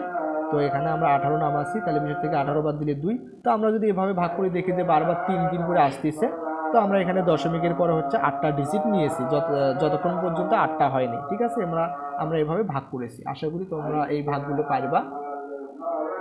ঠিক আছে, আচ্ছা, এখন আমরা হচ্ছে এখানে বর্গমূলটা নির্ণয় করেছি। তো দেখেন, তাহলে এখানে আমরা হচ্ছে দশমিকের পর 8টা ডিজিট নিয়েছি। তো আমরা যদি প্রথমত 2 এর পূর্ববর্তী বর্গ সংখ্যা 1, 1 এর বর্গমূল 1, 2 এর থেকে 1 বাদ দিলে 1। ঠিক আছে, এখানে আবার পরবর্তী জোড়া নামাইছি যেহেতু দশমিক, তো এখানে আমাদের দশমিক দিতে হবে। তাহলে 1কে 2 দ্বারা গুণ করলে 2, 2 এর পরে যদি 6 বসাই 26, 26 দ্বারা যদি 6কে গুণ করি তাহলে কত হয় 156, 183 থেকে 156 বাদ দিলে 27। ঠিক আছে, এখানে যেহেতু 6 নিয়েছি এখানেও 6 নিতে হবে। তো পরবর্তী জোড়া 33 আমরা নামাইছি, তাহলে 16 দ্বিগুণ হচ্ছে কত 32। তো 32-এর পরে 8 বসালে, আবার 8 দ্বারা যদি পুরাটাকে গুণ করি 1624, তাহলে 2733 থেকে 1624 বাদ দিলে 109। ঠিক আছে, এখানে যেহেতু 8 বসাইছে এখানেও 8 বসাইতে হবে, তাহলে 168, 168কে যদি 2 দ্বারা গুণ করি তাহলে 3300, অর্থাৎ 336 হয়। ঠিক আছে, 168 দ্বিগুণ 336। তো এরপরে যদি 3 নেই, 3 দ্বারা যদি পুরাটাকে গুণ করি তাহলে আমাদের 10,089 হয়। তাহলে 10,933 থেকে 10,089 যদি বাদ দিই তাহলে 844। পরবর্তী যে জোড়া আছে আমরা সেটা নামাইছি। এরপরে আমরা হচ্ছে 108, এখানে যেহেতু 3 নিয়েছিলাম এখানেও 3, তাহলে 1683 দ্বিগুণ হচ্ছে 3366। ঠিক আছে, 3366। তো এরপরে যদি আমরা 2 নেই, 2 দ্বারা যদি পুরোটাকে গুণ করি তাহলে 67,324। তো বিয়োগ করলে হয় 17,109। তো এখান থেকে এখানে যেহেতু 2 নিয়েছি এখানেও আমরা 2 নেব। তো দেখতেই পারতেছি 3 দশমিকের পরের যে অঙ্কটা 4 দশমিক, সেটার অঙ্ক হচ্ছে 0 1 2 3 বা 4-এর ভিতরে, তার কারণে পূর্বের অঙ্কের সাথে 1 যোগ হবে না, তাহলে আমাদের বর্গমূল হবে 1.683। আশা করি আমরা এটা বুঝতে পেরেছি। আচ্ছা, এখন যদি আমরা হচ্ছে গ নাম্বার প্রশ্নটা একটু করি, তো দেখেন, এখানে আমরা প্রথমত অপরকৃত ভগ্নাংশ রূপান্তর করি। তাহলে 7 আর 13 গুণ করে 9 যদি যোগ করি 100, আর নিচে যে 13 আছে, তো 100-এর ভিতরে 13 দ্বারা ভাগ করব। তো 7 13 হচ্ছে 91, 100 থেকে 91 বাদ দিলে 9, 9-এর ভিতরে যেহেতু 13 জায়গা না, এখানে দশমিক, এখানে 0। তো আমরা এভাবে 90-এর ভিতরে 13 যায় হচ্ছে 6 বার, 78, 90 থেকে 78 বাদ দিলে কত 12, দশমিকের কারণে 0। 120-এর ভিতরে 13 যায় হচ্ছে কয়বার 9 বার। তো আমরা এভাবে হচ্ছে ভাগ করেছি, ভাগ করার পর অর্থাৎ যতক্ষণ পর্যন্ত দশমিকের পরে আমরা 8টা অঙ্ক পাইনি ততক্ষণ পর্যন্ত ভাগ করেছি। আশা করি আপনারা এই ভাগগুলো পারবেন। তো দেখেন, আমরা এখানে আপনাদেরকে দেখাইলাম, আশা করি আপনারা এই ভাগগুলো পারবেন। তো যতক্ষণ পর্যন্ত দশমিকের পরে 8টা ডিজিট হয়নি ততক্ষণ পর্যন্ত আমরা ভাগ করেছি। তো এখন দেখেন, আমরা এটার বর্গমূল নির্ণয় করব, যেহেতু দশমিকের পর 8টা ডিজিট পাইছি। তো 7-এর পূর্ববর্তী বর্গ সংখ্যা 4, 4-এর বর্গমূল 2। ঠিক আছে, 7 থেকে 4 বাদ দিলে 3, পরবর্তী জোড়া নামাইছি। আবার 2-এর দ্বিগুণ হচ্ছে 4, 4-এর পরে যদি 7 বসাই, 7 দ্বারা যদি গুণ করি পুরোটাকে 329 হয়। তো এটার থেকে বিয়োগ করলে 40 পাই। এখানে যেহেতু 7 নিয়েছি বর্গমূলেও 7 নেব, তাহলে 27, 27-এর দ্বিগুণ 54, আর এখানে পরবর্তী জোড়া নামাইছি। তো 54-এর পরে 7 বসে যদি পুরোটাকে গুণ করি তাহলে 3829 হয়, বিয়োগ করলে 194 হয়। ঠিক আছে, এখানে যেহেতু 7 নিয়েছি এখানেও আমরা আবার 7 নেব, তাহলে 277, 277-এর দ্বিগুণ হচ্ছে 554। তো পরবর্তী জোড়া 07 নামাইলাম, নামিয়ে যদি আমরা এখানে 3 নেই, 3 দ্বারা যদি পুরোটাকে গুণ করি তাহলে এখানে আমাদের কত হয় 16,629। তো বিয়োগ করলে 2,778। পরবর্তী জোড়া নামাইলাম, এখানে যেহেতু 3 নিয়েছি এখানেও 3 নেব। এখন 2773-কে যদি 2 দ্বারা গুণ করি তাহলে 5,546। তো এরপরে যদি আমরা আবার 5 নেই, পুরোটাকে যদি 5 দ্বারা গুণ করি তাহলে 27,000, অর্থাৎ 2,77,325। তো তো এখান থেকে যদি বিয়োগ করি তাহলে আমরা পাই 544, ঠিক আছে। তো এখানে যেহেতু আমরা 5 নিয়েছি, বর্গমূলও 5 নেব। তো এখানে দেখাই যাচ্ছে যেহেতু আমাদেরকে 3 দশমিক স্থান পর্যন্ত বর্গমূল নির্ণয় করতে বলা হয়েছে, তো তারপরের অঙ্কটা 5, যেটা হচ্ছে 5, 6, 7, 8 বা 9 এর মধ্যে আছে, তার কারণে পূর্বের অঙ্ক যে 3 তার সাথে 1 যোগ করতে হবে। তাহলে আমাদের প্রদত্ত নির্ণয় 3 দশমিক স্থান পর্যন্ত বর্গমূল হবে 2.774। আশা করি আমরা বুঝতে পেরেছি। তো এখন আমাদের যে 15 নম্বর প্রশ্নটা আছে আমরা এখন সেটা সমাধান করব। এখানে বলা আছে 56,728 জন সৈন্য থেকে কমপক্ষে কতজন সৈন্য সরিয়ে রাখলে বা তাদের সাথে কমপক্ষে আর কতজন সৈন্য যোগ দিলে সৈন্যদলকে বর্গাকারে সাজানো যাবে, ঠিক আছে। সৈন্যদলকে বর্গাকারে সাজানো যাবে। তো দেখেন তাহলে আমরা এটার বর্গমূল নির্ণয় করব। তাহলে 5-এর পূর্ববর্তী বর্গ সংখ্যা 4, 4-এর বর্গমূল 2, থেকে 4 বাদ দিলে 1, পরবর্তী জোড়া নামাইছি, 2-কে 2 দ্বারা গুণ করলে 4, 4-এর পরে 3 জয়ী বসাই, 43-কে 3 দ্বারা গুণ করলে 129, তো বিয়োগ করলে 38, এখানে যেহেতু 3 নিয়েছি বর্গমূলেও 3 নেব, 23-এর দ্বিগুণ 46, পরবর্তী জোড়া নামাইছি, 46 পরে যদি আমরা 8 নেই, ঠিক আছে, 8 দ্বারা যদি পুরো 468কে গুণ করি তাহলে 3744, তো বিয়োগ করলে 84।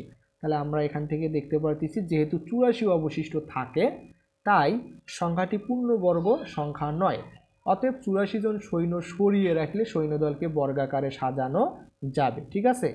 তো এটা হচ্ছে আমরা যদি সরিয়ে রাখি বা বাদ দিই তাহলে আমরা বর্গাকারে সাজাতে পারবো। তো আমাদেরকে কি বলছিল, কতজন সৈন্য কতজন সৈন্য সরিয়ে রাখলে বা তাদের সাথে কমপক্ষে কতজন সৈন্য যোগ দিলে। তো আমরা বিয়োগ করলে যেটা হয় সেটা বের করলে, এখন যোগ করলে কোনটা হবে সেটা আমরা দেখব, ঠিক আছে। তো দেখেন আবার 56,728-এর সাথে কোনো একটি ক্ষুদ্রতম সংখ্যা যোগ করলে যোগফল একটি কি হবে, পূর্ণবর্গ সংখ্যা হবে। তখন এর বর্গমূল হবে 238 + 1। এখানে যখন আমরা হচ্ছে এই সংখ্যাটার বর্গমূল বের করলাম, 238 পাওয়ার পরে 84 অবশিষ্ট থাকে। তো এই 84 যদি বাদ দিই তাহলে আমাদের কি হবে, এখান থেকে 84 যদি বাদ দিই তাহলে যে সংখ্যাটা সেটা কি হবে, পূর্ণবর্গ সংখ্যা হবে, তাই না। তো এখন যেহেতু 238-এর বর্গমূল বের করার পর 84, তো আমরা এখন কি করব, 238-এর পরবর্তী বর্গ সংখ্যাটা বের করব, ঠিক আছে। তো দেখেন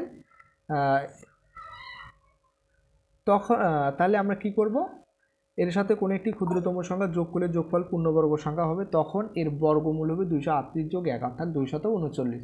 অতএব 239-এর বর্গ সংখ্যা কত হবে, 239-কে 239 দ্বারা গুণ করতে হবে, তাহলে 57,121। অতএব নির্ণয় ক্ষুদ্রতম সংখ্যা কত হবে, এই 57,121 থেকে আমাদেরকে যে সংখ্যা 56,728 দেওয়া ছিল সেটা বিয়োগ করতে হবে, তাহলে 393। সুতরাং ক্ষুদ্রতম সংখ্যা হবে 393। তার মানে 393 জন সৈন্য যদি আমরা যোগ করি তাহলে সৈন্যদলকে বর্গাকারে সাজানো যাবে। আচ্ছা, এখন যদি আমরা 16 নম্বর প্রশ্নটা একটু দেখি, কোন বিদ্যালয়ে 2704 জন শিক্ষার্থীকে প্রাত্যহিক সমাবেশ করার জন্য বর্গাকারে সাজানো হলো, প্রত্যেক সারিতে শিক্ষার্থীর সংখ্যা নির্ণয় করো। তাহলে আমাদের কি করতে হবে, বর্গমূল নির্ণয় করতে হবে। তাহলে এত এর বর্গমূলই হবে প্রত্যেক সারিতে নির্ণয় শিক্ষার্থীর সংখ্যা। তো 27-এর পূর্ববর্তী বর্গ সংখ্যা 25, 27 থেকে 25 বাদ দিলে 2, পরবর্তী জোড়া 0 নামাইলাম, 5-এর দ্বিগুণ হচ্ছে কত, 25-এর বর্গমূল 5, 5-এর দ্বিগুণ 10, 10-এর পরে যদি 2 বসাই, 102-কে 2 দ্বারা গুণ করলে 204। তো এখানে যেহেতু 2 নিয়েছি এখানেও 2 নিতে হবে। তাহলে এখান থেকে আমরা কি দেখতে পারতেছি, 204 থেকে 204 যদি বাদ দিই তাহলে 0। সুতরাং প্রত্যেক সারিতে শিক্ষার্থীর সংখ্যা ছিল 52 জন, ঠিক আছে। আচ্ছা, এখন যদি আমরা 17 নম্বর প্রশ্নটা একটু দেখি, এখানে কি বলা আছে, একটি সমবায় সমিতির যতজন সদস্য ছিল, একটি সমবায় সমিতির যতজন সদস্য ছিল প্রত্যেকে তত 20 টাকা করে চাঁদা দেওয়ায় মোট 20,480 টাকা হলো। ওই সমিতির সদস্য সংখ্যা নির্ণয় করো। তো দেখেন আমরা যদি একটু দেখি, মনে করি সমিতির সদস্য সংখ্যা কজন, তাহলে একজন চাঁদা দেয় তত 20 টাকা, অর্থাৎ কজন হলে 20 টাকা। তাহলে কজন সদস্য চাঁদা দেয়, একজন সদস্য দেয় 20 টাকা, তাহলে কজন সদস্য কত দিবে, 20 কে ক দ্বারা গুণ করতে হবে, তাহলে কি হবে 20 গুণন ক, 20 স্কয়ার। তাহলে প্রশ্ন মতে এখানে আবার দেওয়া আছে মোট চাঁদা 20,480। তাহলে প্রশ্ন মতে 20 স্কয়ার সমান 20,480। তাহলে ক স্কয়ার সমান 20টা গুণন আকার আছে, ওপাশে যায় ভাগ হবে, তাহলে কয় স্কোয়ার সমান আমরা কত পাইলাম 1024। তো স্কোয়ারটা ওই পাশে যায় রুট হবে, রুট করলে 1024কে রুট করলে হয় 32। সুতরাং সমিতির সদস্য সংখ্যা হচ্ছে 32 জন। ঠিক আছে, এখন যদি আমরা 18 নম্বর প্রশ্নটা একটু দেখি আমাদেরকে কি বলা আছে, যে কোনো বাগানে 1800টি চারা গাছ বর্গাকারে লাগাতে গিয়ে 36টি গাছ বেশি হলো, প্রত্যেক সারিতে চারা গাছের সংখ্যা নির্ণয় করো। তো দেখেন খুবই সহজ প্রশ্ন। তাহলে বর্গাকারে সাজানো গাছের সংখ্যা কত হবে, যেহেতু 36টা অবশিষ্ট থাকে তাহলে 1800 মাইনাস 36, তাহলে এখান থেকে আমরা পাইলাম হচ্ছে 1764টি। ঠিক আছে, আচ্ছা তাহলে 1764 এর বর্গমূলই হবে প্রত্যেক সারিতে চারা গাছের সংখ্যা। তাহলে আমরা যদি বর্গমূল নির্ণয় করি তাহলে 17 এর পূর্ববর্তী বর্গ সংখ্যা 16, 16 বর্গমূল 4, 17 থেকে 16 বাদ দিলে 1, পরবর্তী জোড়া নামাইলাম, তাহলে 4 এর দ্বিগুণ 8, 8 এর পরে যদি 2 বসাই, 2 দ্বারা যদি পুরোটাকে গুণ করি তাহলে 164, তাহলে আমরা বর্গমূল পাইলাম হচ্ছে 42। সুতরাং প্রত্যেক সারিতে চারা গাছের সংখ্যা হচ্ছে 42টি। ঠিক আছে, এখন 19 নম্বরের যে প্রশ্নটা আমরা যদি একটু দেখি, যে কোন ক্ষুদ্রতম পূর্ণবর্গ সংখ্যা 9, 15 এবং 25 দ্বারা বিভাজ্য। তো দেখেন 9, 15 এবং 25-এর লসাগুই হবে নির্ণয় ক্ষুদ্রতম সংখ্যা। যদি আমাদেরকে কখনো বলে যে কোন ক্ষুদ্রতম পূর্ণবর্গ সংখ্যা 9, 15, 25 দ্বারা বিভাজ্য অথবা এত এত এত দ্বারা বিভাজ্য, তখন কি হবে, এখানে যে সংখ্যাগুলো থাকবে সেগুলোর লসাগুই হবে নির্ণয় ক্ষুদ্রতম সংখ্যা। তো আমরা যদি একটু লসাগু নির্ণয় করি তাহলে 9, 15 এবং 25কে যদি 3 দ্বারা ভাগ করি তাহলে 9 এর ভিতরে 3 যায় 3 বার, 15 এর ভিতরে যায় 5 বার, আর এখানে হচ্ছে 25, যেহেতু 3 25-এর ভিতরে যায় না, তো 5 দ্বারা যদি দিই 3 এর ভিতরে যায় না, 5কে 1 বার যায়, 5 5-এ 25। ঠিক আছে, 5 বার। তো এখন যদি আমরা এই সংখ্যাগুলো গুণ করি 3, 5, 3, 1 আর 5, তাহলে নির্ণয় ক্ষুদ্রতম সংখ্যা হবে, তাহলে 3 গুণন 3 গুণন 5 গুণন 5, তাহলে 225। সুতরাং ক্ষুদ্রতম সংখ্যা হবে 225। আচ্ছা, এখন আমরা যদি 20 নম্বর প্রশ্নটা একটু দেখি, যে একটি ধান ক্ষেতের ধান কাটতে শ্রমিক নেওয়া হলো, প্রত্যেক শ্রমিকের দৈনিক মজুরি তাদের সংখ্যার 10 গুণ।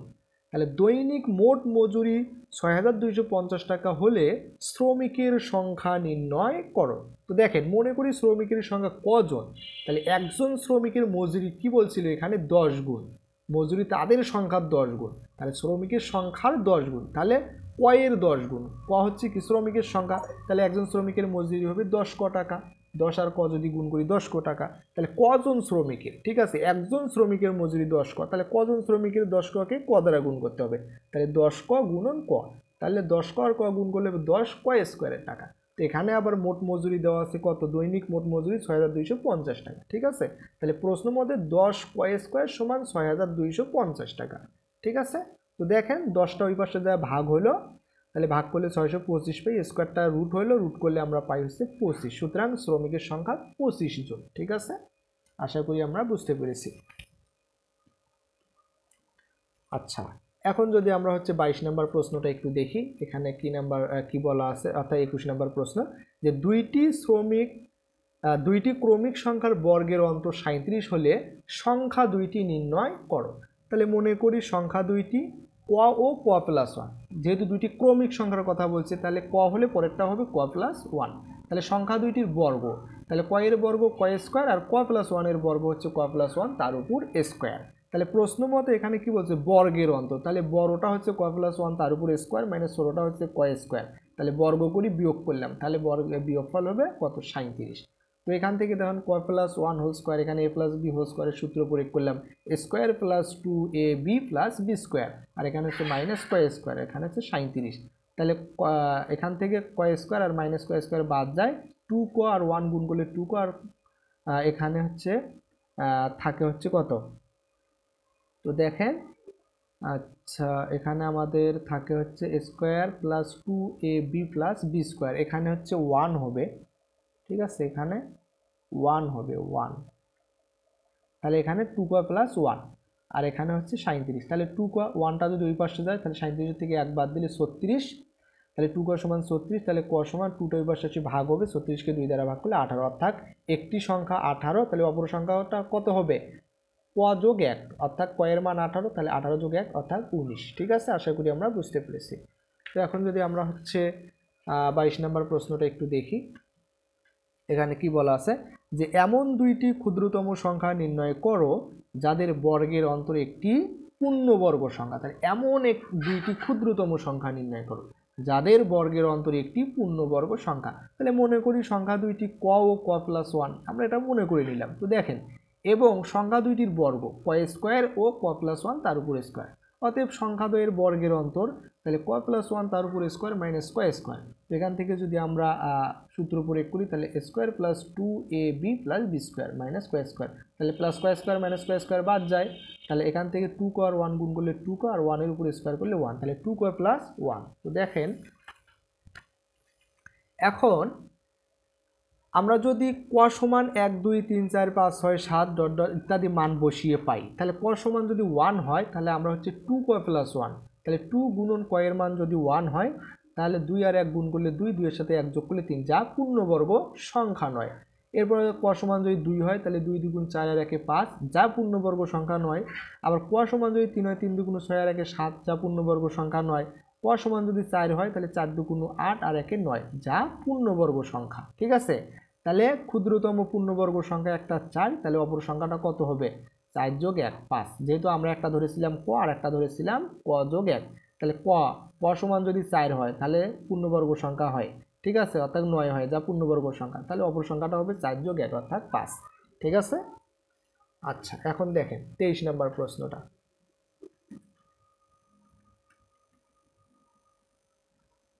আচ্ছা, এখানে বলা আছে 23 নম্বর আমাদের সৃজনশীল প্রশ্ন যে 384 এবং 2187 দুইটি সংখ্যা, প্রথম সংখ্যাটি পূর্ণবর্গ সংখ্যা কিনা উৎপাদকের সাহায্যে যাচাই করো। তাহলে প্রথম সংখ্যা হচ্ছে 384। তো এটার যদি আমরা হচ্ছে উৎপাদকগুলো বের করি, মৌলিক উৎপাদকগুলো, তো দেখেন 384কে 2 দ্বারা ভাগ করতে পারি, অর্থাৎ 3-এর ভিতরে 2 যায়। কেন 2 দ্বারা ভাগ করতে পারি? কারণ একক স্থানীয় অঙ্ক হচ্ছে জোড়। তাহলে 3-এর ভিতরে 2 যায় একবার, থাকে 1, 18, 18-এর ভিতরে 2 যায় 9 বার, 4-এর ভিতরে 2 যায় 2 বার। এরপরে আবার 2 দ্বারা বিভাজ্য একক স্থানীয় অঙ্ক জোড়, তাহলে 19-এর ভিতরে 2 যায় 9 বার, 9 2 18, তাহলে 1 থাকে 1 আর 2 12, 12-এর ভিতরে 2 যায় 6 বার। ঠিক আছে, এরপরে 96, তাহলে আবার 2 দ্বারা যাবে, 9-এর ভিতরে 2 যায় 4 বার, তাহলে 1 আর 6 16, 16-এর ভিতরে 2 যায় 8 বার। আবার 2 দ্বারা বিভাজ্য 4-এর ভিতরে 2 যায় 2 বার, 8-এর ভিতরে 2 যায় 4 বার। আবার 2 দ্বারা বিভাজ্য 2-এর ভিতরে 2 যায় 1 বার, 4-এর ভিতরে 2 যায় 2 বার। আবার 2 দ্বারা বিভাজ্য 12-এর ভিতরে 2 যায় 6 বার, আবার 2 দ্বারা যাবে 6-এর ভিতরে 2 যায় 3 বার। ঠিক আছে, তো এখান থেকে আমরা দেখতে পারতেছি 384 সমান 1 2 3 4 5 6 7। ঠিক আছে, 7টা 2 আর একটা হচ্ছে 3, তো এটাকে আমরা লিখতে পারি 7টা 2 গুণন 3, তো 3 জোড়া 2 আর হচ্ছে 2 গুণন 3, অর্থাৎ 2 ও 3 হচ্ছে জোড়াবিহীন উৎপাদক। সুতরাং 384 সংখ্যাটি পূর্ণবর্গ সংখ্যা নয়। ঠিক আছে। আচ্ছা, এখন দেখেন খ নাম্বারে আমাদেরকে কি বলা আছে। খ নাম্বারে বলা আছে যে দ্বিতীয় সংখ্যাটি যদি পূর্ণবর্গ সংখ্যা না হয় তবে কোন ক্ষুদ্রতম সংখ্যা দিয়ে গুণ করলে এটি একটি পূর্ণবর্গ সংখ্যা হবে। পূর্ণবর্গ সংখ্যাটি কত? তো দেখেন দ্বিতীয় সংখ্যাটি হচ্ছে 2187। ঠিক আছে, তো 2187কে আমরা 3 দ্বারা ভাগ করতে পারি, তাহলে 21-এর ভিতরে 3 যায় 7 বার, 8-এর ভিতরে 3 যায় 2 বার, থাকে হচ্ছে 2 27, 27-এর ভিতরে 3 যায় 9 বার, 3 নং 27। এখন আবার 3 দ্বারা আবার যায়, কারণ অঙ্কগুলোর যোগফল 3 দ্বারা বিভাজ্য। 7-এর ভিতরে 3 যায় 2 বার, থাকে 1 1 আর 2 12, 12-এর ভিতরে 3 যায় 4 বার, 9-এর ভিতরে 3 যায় 3 বার। আবার অঙ্কগুলোর যোগফল যেহেতু 3 দ্বারা বিভাজ্য, কারণ তার কারণে 3 দ্বারা ভাগ যাবে, তাহলে 24-এর ভিতরে 3 যায় 8 বার, 3-এর ভিতরে 3 যায় 1 বার। 81 8-এর ভিতরে 3 যায় আবার হচ্ছে 2 বার, তাহলে 2 21, 21-এর ভিতরে 3 যায় 7 বার। আবার যেহেতু অঙ্কগুলোর যোগফল 3 দ্বারা বিভাজ্য, তার কারণে 3 দ্বারা যাবে, তাহলে 27-এর ভিতরে 3 যায় 9 বার, 9-এর ভিতরে 3 যায় 3 বার। ঠিক আছে, তো এখান থেকে আমরা দেখতেই পাচ্ছি 3 হচ্ছে জোড়াবিহীন, 3 জোড়াবিহীন। সুতরাং 2187কে 3 দ্বারা গুণ করলে গুণফল পূর্ণবর্গ সংখ্যা হবে। অতএব পূর্ণবর্গ সংখ্যাটি 2187কে 3 দ্বারা গুণ করলে হয় হচ্ছে 6561। ঠিক আছে। আচ্ছা, এখন যদি আমরা গ নং কোশ্চেনটা একটু দেখি, তো এখানে আমাদেরকে দেওয়া আছে যে দ্বিতীয় সংখ্যাটির সাথে কত যোগ করলে এটি একটি পূর্ণবর্গ সংখ্যা হবে। দ্বিতীয় সংখ্যাটির সাথে কত যোগ করলে তাহলে পূর্ণবর্গ সংখ্যা হবে। তো দ্বিতীয় সংখ্যাটি হচ্ছে 2187, তো এটা যদি আমরা বর্গমূল নির্ণয় করি তাহলে 21-এর পূর্ববর্তী বর্গ সংখ্যা 16, যার বর্গমূল হচ্ছে 4, 21-এর থেকে 16 বাদ দিলে হচ্ছে 5। ঠিক আছে, তো এখন আমরা কি করব, পরবর্তী জোড়া নামাবো। তাহলে 4-এর দ্বিগুণ হচ্ছে 8, 8-এর পরে যদি আমরা হচ্ছে 6 নেই এবং 86-কে 6 দ্বারা গুণ করলে 516, যেহেতু এখানে 6 বসাচ্ছি এখানেও আমাদের কি করতে হবে, 6 বসাতে হবে। তাহলে যদি বিয়োগ করি 71, তাহলে এখানে দেখা যাচ্ছে 71 হচ্ছে অবশিষ্ট আছে, ঠিক আছে। তাই এত সংখ্যাটি পূর্ণবর্গ সংখ্যা নয়। তাহলে প্রদত্ত সংখ্যাটির সাথে কোনো একটি ক্ষুদ্রতম সংখ্যা কি করতে হবে, যোগ করতে হবে। আমরা 46 কিন্তু বর্গমূল বের করেছিলাম, বের করার পর দেখা গেল 71 অবশিষ্ট থাকে, তাই না। তাহলে কোনো একটা ক্ষুদ্রতম সংখ্যা যোগ করতে হবে। আচ্ছা, যোগ করলে যোগফল কী হবে, পূর্ণবর্গ সংখ্যা হবে। তখন এর বর্গমূল হবে 46 যোগ 1 অর্থাৎ 47। তাহলে 47-এর বর্গ সংখ্যা কত, 47 গুণন 47, 2209। তাহলে নির্ণয় ক্ষুদ্রতম সংখ্যা 2209 থেকে আমাদের প্রথম যে সংখ্যাটা দেওয়া ছিল 2187 সেটা বিয়োগ করব। তাহলে বিয়োগ করলে পাই 22, ঠিক আছে। তার মানে নির্ণয় ক্ষুদ্রতম সংখ্যা হচ্ছে 22। এখন দেখেন আমরা হচ্ছে 24 নম্বর সর্বশেষ যে প্রশ্ন আছে সেটা সমাধান করব। তাহলে একটি সৈন্যদলকে 6, 7, 8 সারিতে সাজানো যায়, ঠিক আছে, সাজানো যায়, কিন্তু বর্গাকারে সাজানো যায় না। তাহলে কোনো একটা সৈন্যদলকে 6, 7, 8 সারিতে সাজানো যায় কিন্তু বর্গাকারে সাজানো যায় না। এখন বলছে ক নম্বরে বলছে 8-এর গুণনীয়কগুলো বের করো। অর্থাৎ 8কে যে যে সংখ্যাগুলো দ্বারা ভাগ নিঃশেষে ভাগ করা যায় সেগুলি হচ্ছে 8-এর গুণনীয়ক। তাহলে 8কে আমরা উৎপাদকে বিশ্লেষণ করবো। 8কে লেখা যায় 8 গুণন 1, 4 দুগুণ 8, ঠিক আছে। আর কোনোভাবে লেখা যায় না, তার কারণে আমরা দেখতেই পাচ্ছি 8-এর গুণনীয়ক হচ্ছে 1, 2, 4, 8। আশা করি আমরা বুঝতে পেরেছি।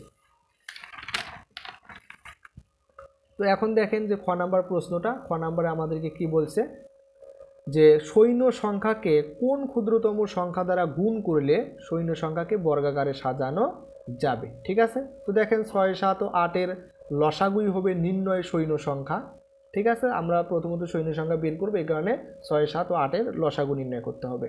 তো 6, 7, 8কে যদি 2 দ্বারা ভাগ দিই, 6-এর ভেতরে 2 যায় 3 বার, 7-এর ভেতরে যায় না, 8-এর ভেতরে 2 যায় 4 বার। তাহলে 2 দ্বারা দিই, 3-এর ভেতরে যায় না, 7-এর ভেতরে যায় না, 4-এর ভেতরে যায় 2 বার।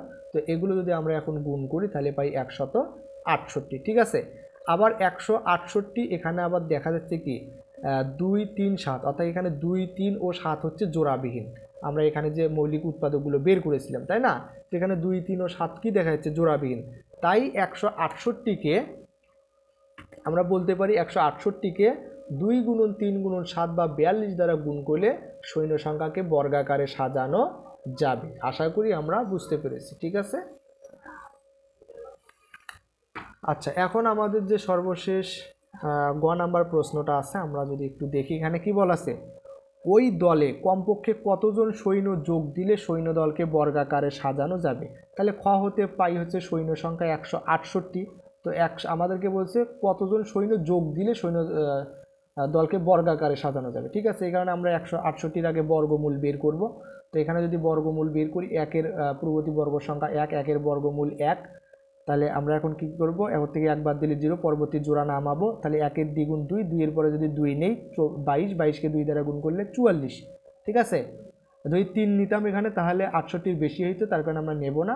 তো এখন 68 থেকে 44 বাদ দিলে 24, ঠিক আছে। তো এখান থেকে আমরা দেখতেই পাইতেছি যেহেতু 24 অবশিষ্ট আছে, এই যে 24 অবশিষ্ট আছে, তাই 168 সংখ্যাটি পূর্ণবর্গ সংখ্যা নয়, ঠিক আছে। 168 সংখ্যাটা কি নয়, পূর্ণবর্গ সংখ্যা নয়। কেন, 24 কি আছে, অবশিষ্ট আছে। এখন 168-এর সাথে কোনো একটি ক্ষুদ্রতম সংখ্যা যোগ করলে কি হবে, সংখ্যাটি অবশ্যই পূর্ণবর্গ সংখ্যা হবে। তখন এর বর্গমূল কত হবে, 12 যোগ 1। এখানে আমরা কি বের করেছিলাম, বর্গমূল 12 বের করি, দেখছিলাম 24 অবশিষ্ট থাকে, তাই না। তাহলে আমরা এখন কি করব, যে ক্ষুদ্রতম সংখ্যা যোগ করতে হবে, তাহলে তখন এর বর্গমূল হবে 12 যোগ 1 অর্থাৎ 13। তাহলে 13-র এখন আমরা কি করব, বর্গ সংখ্যাটা বের করব। তো বর্গ সংখ্যা এখানে 13 গুণন 13 করলে 169। অতএব নির্ণয়ের সংখ্যা এই যে 169 থেকে আমাদেরকে যে সংখ্যাটা দেওয়া ছিল, যেটার বর্গমূল বের করেছি 168, এটা যদি বিয়োগ করি তাহলে হয় হচ্ছে 1। তার মানে আমরা যদি 1 কি করি, যোগ করি, তাহলে সৈন্যদলকে কি করা যাবে, বর্গাকারে সাজানো যাবে। তাহলে কি বলছিল, ওই দলে কমপক্ষে কতজন সৈন্য যোগ দিলে সৈন্যদলকে বর্গাকারে সাজানো যাবে। তাহলে একজন সৈন্য যদি আমরা যোগ দিই কি হবে, সৈন্যদলকে বর্গাকারে সাজানো যাবে। তো এটাই ছিল আমাদের আজকের ভিডিওর আলোচনা। আশা করি তোমরা এই প্রশ্নগুলো সহজভাবে বুঝতে পেরেছো। তো কোথাও যদি সমস্যা হয় অবশ্যই আমাদেরকে কমেন্টে জানাও এবং আমরা তোমাদের প্রত্যেকটা অধ্যায়ের অনুশীলনী প্রশ্নগুলো সমাধান করে দেব এবং বোর্ড বইয়ের কাজগুলো সমাধান করে দেব। তো অবশ্যই ভিডিওটি শেয়ার করো তোমাদের বন্ধুদের মাঝে, চ্যানেলটি সাবস্ক্রাইব করো যাতে এখান থেকে আরও অনেকেই উপকৃত হতে পারে ইনশাল্লাহ। তো আমরা শুধু সপ্তম শ্রেণীর শিক্ষার্থীদের জন্যই নয়, আমরা চতুর্থ থেকে দশম শ্রেণীর শিক্ষার্থীদের গণিতের প্রত্যেকটা অধ্যায়ের অনুশীলনীর কাজ এবং অনুশীলনী প্রশ্নগুলো, প্রত্যেকটা অধ্যায়ের কাজ এবং অনুশীলনী প্রশ্নগুলো সমাধান করে দেব ইনশাল্লাহ। তো পরবর্তী ভিডিওর আমন্ত্রণ জানিয়ে সবাইকে ধন্যবাদ। আসসালামু আলাইকুম ওয়া রাহমাতুল্লাহ।